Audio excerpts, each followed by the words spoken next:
how do you get to understand people and where they're coming from? You go to them.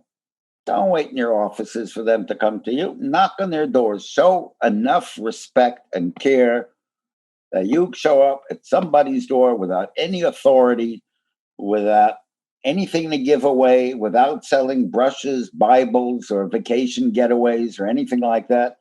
You're going as an authentic human being because you care. That's James Torczyner. He goes by Jim. I am a full professor at the McGill University School of Social Work, where I also founded the International Community Action Network, the McGill program in the Middle East, and I'm now its academic director. Jim loves to tell a good story.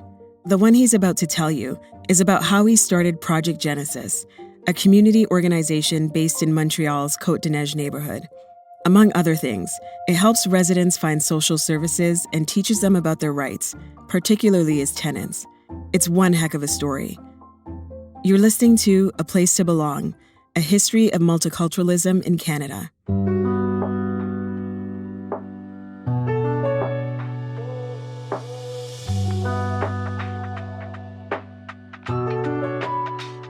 The story that led to the creation of Project Genesis is also the story that rocked my soul and changed my life.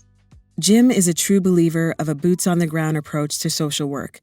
When he was hired by McGill in 1973, he knew he wouldn't be able to teach social work without having his students help people living in underserved communities access their rights. He started knocking on doors with his students, and they eventually made their way to Montreal's Côte-des-Neiges neighborhood, the city's most diverse and one of its most neglected. So there was a particular apartment, a basement apartment on Victoria Avenue, a bit north of Côte St. Catherine Road.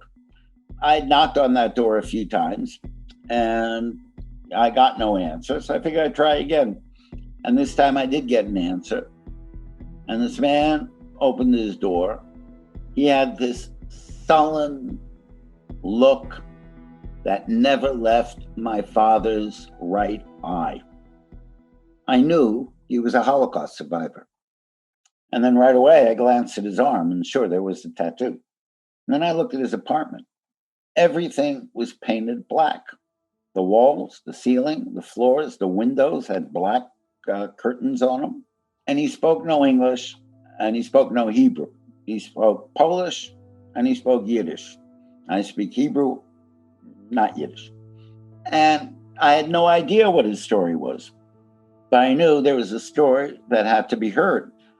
So I looked at him, and we didn't have an office. So on a piece of paper, I wrote my name, my phone number, put it in his hands, and I looked at him in the eye, and I said, Here, Jim pointed to the man and then to himself to let him know he could reach Jim at that number. And he shook his head, and I left. A few weeks later, the police called me. Do I know this man? And I said, here's the extent of my knowledge. Why are you calling me? Well, we don't know what to do. So what do you mean? Well, about once a month, we find this man in the middle of the night, out on the street, howling, screaming, stark naked at times. And what do? We pick him up. We either take him to the station or the hospital. And what do? They eventually send him home again. And then we pick him up again a month later. So I came back with David Rome. Rome was a national archivist at the Canadian Jewish Congress at the time. Jim thought he could help translate. So we went over. And this man told us his story. And I'd heard a lot of stories. I grew up on those stories. But this was something else. He was in the Treblinka concentration camp.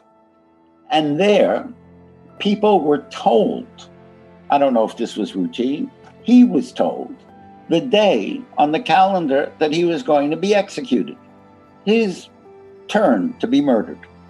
And there's no escape. But his bunkmates showed such incredible courage and solidarity. They somehow chiseled, carved a place between, there weren't really walls, it was all wood, but in the barracks, where they could squeeze him in and hide him all day. And there he stood, all day. He couldn't talk, he couldn't eat, he couldn't go to the bathroom. At night, they let him out. And somehow, this man ended up on Victoria Avenue. This man was not crazy. This man was out in the streets in the middle of the night, screaming to the stars, hoping somebody would hear his pain. That's what it was about. And somebody did. And there's a knock at the door. A woman, black woman. Her name was Jasmine. Early 50s. Looks at him, smiles at him, gives him some torn clothes, and gives him $1. And he takes it. And you could almost see the beginning of a smile. And she left. So I went upstairs, saw where she lived, knocked at her door, and I said, do you mind if I ask you a few things? She said, sure. Do you speak Polish? She says, no, not a word. She said, I don't have to speak Polish. I can look into his eyes and speak his language. Let me tell you something. Those clothes aren't ripped. I rip them. And then I give them to him. And then I give him $1. So you should fix them. Why? Everyone has the right to feel that they belong somewhere. As it turns out, the man in the basement apartment on Victoria Avenue was named Chaim, which in Hebrew means life. When it comes to Canadian neighborhoods, few are as diverse as Côte-des-Neiges. Out of a population of just over 99,000 people, over half are immigrants. They hail from numerous countries, including the Philippines, China, France, Morocco, and Romania. Take a walk in the neighborhood and you'll see the vibrancy of the streets and the stores and the smells and the multiplicity of restaurants, food stores, all reflecting people's heritage. It's almost as if you're being absorbed into another place. And one is next to the other, and they get along. On the surface, Côte-des-Neiges is the perfect model of multiculturalism. But take a closer look, and you'll find a more complex story about the links between immigration and poverty, and the power of communities coming together. Which is in part what brought Jim, a Jewish New Yorker who studied in California, to Côte-des-Neiges.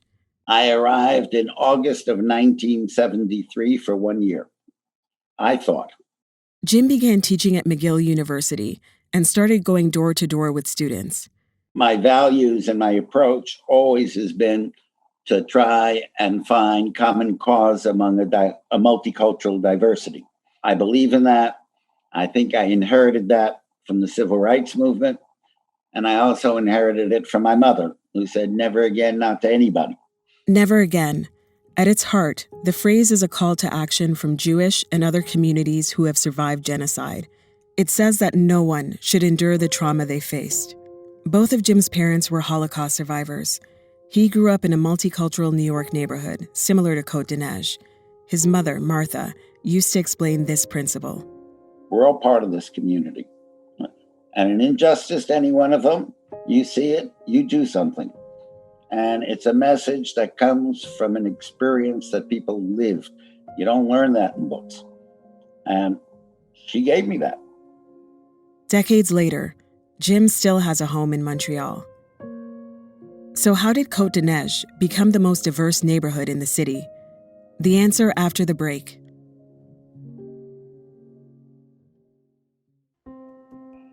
A Place to Belong is part of a larger education campaign created by Historica Canada. This project has been made possible in part by the Government of Canada. Along with the podcast series, Historica Canada also offers a video series and an education guide about the history of multiculturalism in Canada. Visit historicacanada.ca for more. Like all Canadian neighborhoods, the history of Côte-des-Neiges and Montreal begins with the Indigenous peoples who lived there for thousands of years before colonization. But the Côte-des-Neiges of Jim's story was born in the aftermath of the Second World War. When developers built a lot of housing, relatively modest in price, so it became an attractive place for new immigrants. Montreal is home to one of the oldest Jewish communities in Canada. In the 20th century, They mostly came from Eastern Europe. As was tradition, the Jewish community developed its own social safety net. But Montreal wasn't always a safe haven. If you've been following this series, you'll know that Canada has a checkered history when it comes to immigration. For a long time, laws excluded people based on race, nationality, occupation, and class from entering Canada or participating fully in Canadian society. They prioritized white people from the UK, America, and other British colonies at the top of the list of preferred immigrants, and placed Asian, Roma, Black, and Jewish people, among others, at the bottom. Irving Abella wrote a book, None Are Too Many. Very famous quote, very important book. And he documents in that book that Canada had opportunities to rescue Jews during the war and didn't. They closed their doors. The quote Jim is referring to is from a senior Canadian official. When asked how many Jews would be admitted to Canada at the end of the Second World War, he said, "None is too many." Canada is often cited as having admitted the lowest number of Jewish refugees among Western nations. But by the 1960s, the country had begun to open its doors to many of the same people it actively kept out, including Jewish people. Jewish people were able to attend universities where they had historically been refused admission. So the community began to change. This meant that Montreal's early Jewish community, one where everyone knew everyone, was starting to fragment. So the Jewish poor, those that first came to Côte-des-Neiges, became doubly invisible. They were invisible to the Jewish community because they were poor, and they were invisible to their neighbors because they were Jews. But the new wave of Jewish immigrants after the war also began to revitalize Jewish life in the city. Because they came with their accents, they came with their traditions, they came with their foods, they came with their cultural stores. To them, having a Jewish symbol in your house was not, don't worry about if the neighbors see it. Because of course, that's who we are. They're much closer to their roots. And that was a tremendous boost to Jewish life. And it wasn't only European Jewish communities that found refuge in Canada, and more specifically in Montreal's Côte-des-Neiges. They were followed by a North African, mainly Moroccan Jewish community. When Israel was declared as a state in 1948, many Jews from the Arab world either were forced to leave or realized it was time to move. As Jim mentioned earlier, Côte-des-Neiges was an attractive place for all immigrants, mainly because housing was affordable, and it was home to several social institutions. But it was also a relatively new urbanized neighborhood. Could Côte-des-Neiges have developed in another part of the city? Yeah, but not likely in a community that had been around for a long time.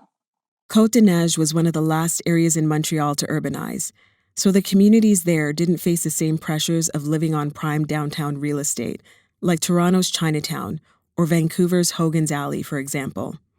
Communities of all backgrounds were also able to set up shop. Irish immigrants, Black immigrants from the Caribbean, Eastern Europeans, Vietnamese, Sri Lankan, Bangladeshi, and other immigrants also began to settle in the neighborhood. Côte-des-Neiges was unique at the time because it was one of the very few communities in the city that seemed somehow a bubble. By the time a young Jim Torczyner arrived in Montreal in 1973, the bustling multicultural neighborhood was amplified by a slate of progressive multiculturalism policies and laws. These include Canada's adoption of multiculturalism as an official government policy in 1971, and later the Immigration Act of 1976. The Canadian Multiculturalism Act would be enshrined in 1988.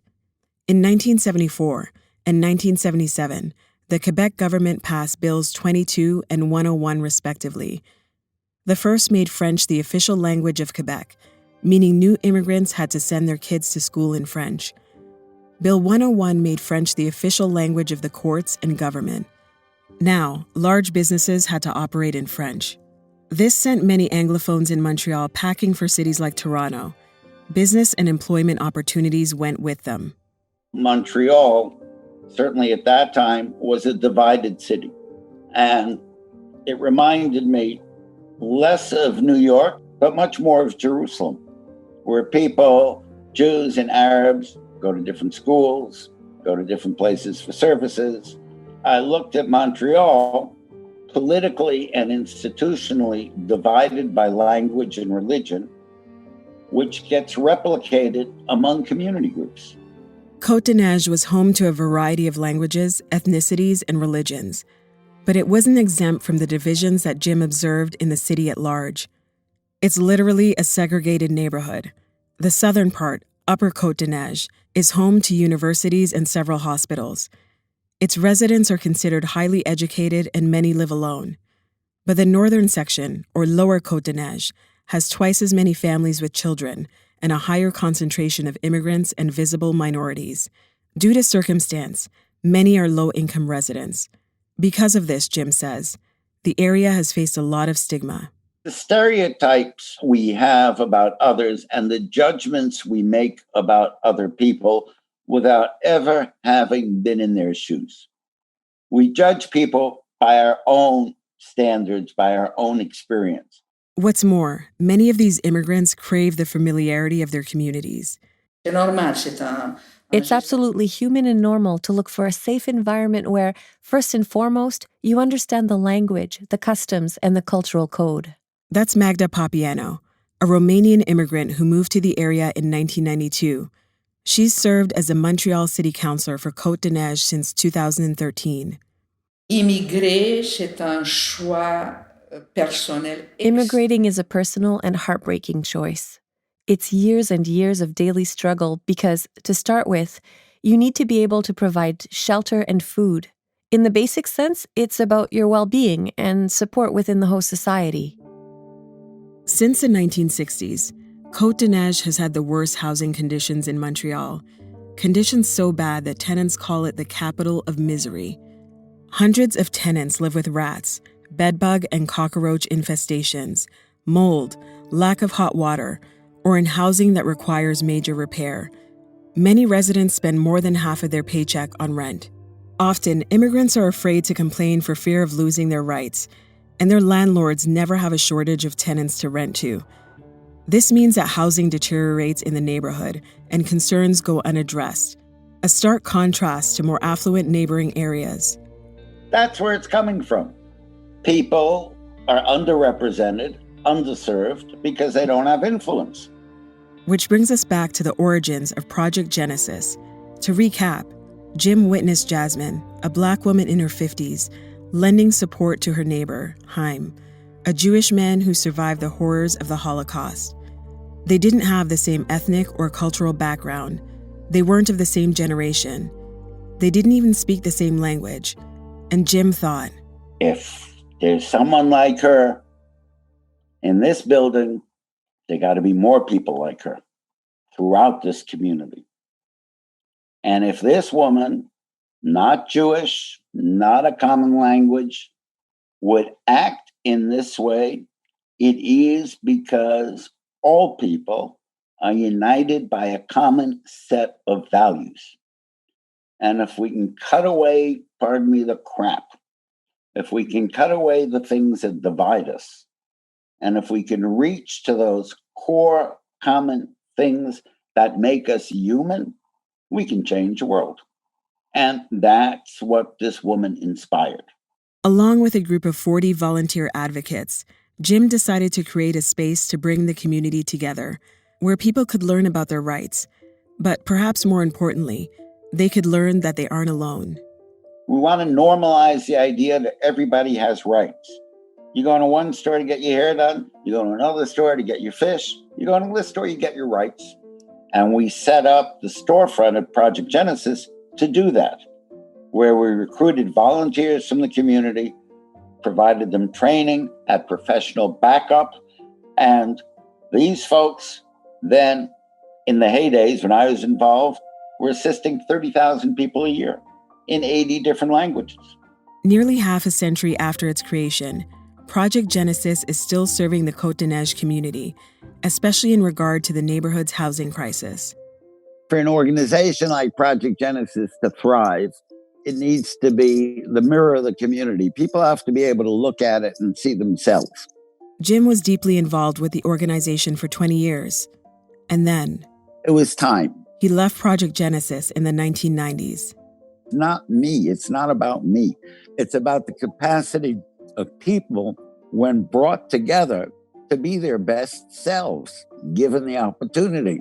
People often end up blaming themselves for the conditions they face and treat themselves badly.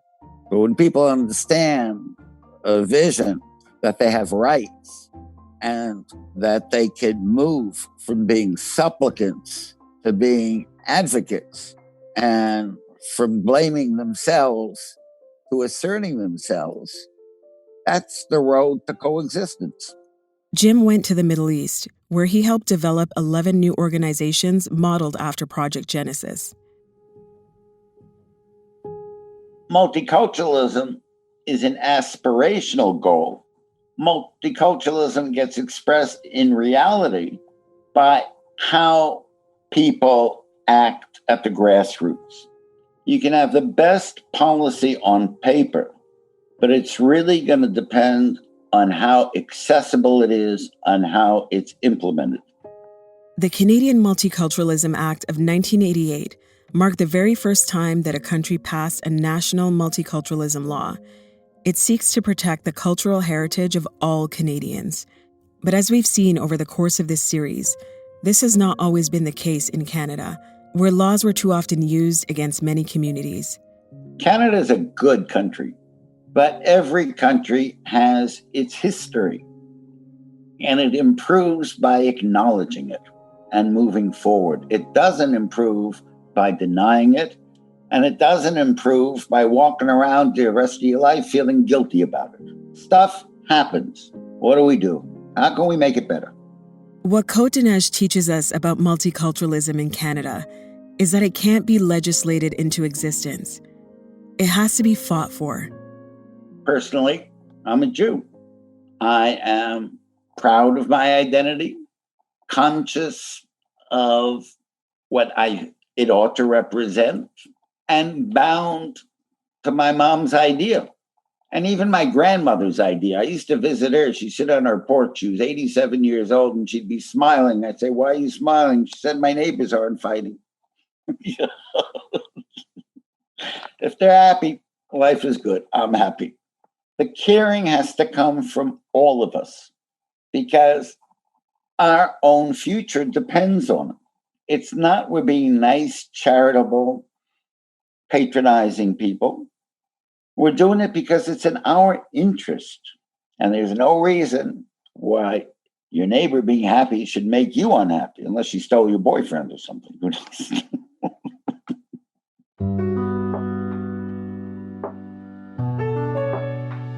This episode of A Place to Belong was co-written by Melissa Fundira and Historica Canada. It was produced by Historica Canada. Production support from Michael Fiore and Edit Audio. Post-production by Edit Audio. Thanks to Jim Torczyner, who is also a consultant on this episode. Clips of Magda Popeanu generously provided by the Toronto Ward Museum's Block by Block program. Fact-checking by Nicole Schmidt. This project has been made possible in part by the Government of Canada. Thanks for listening.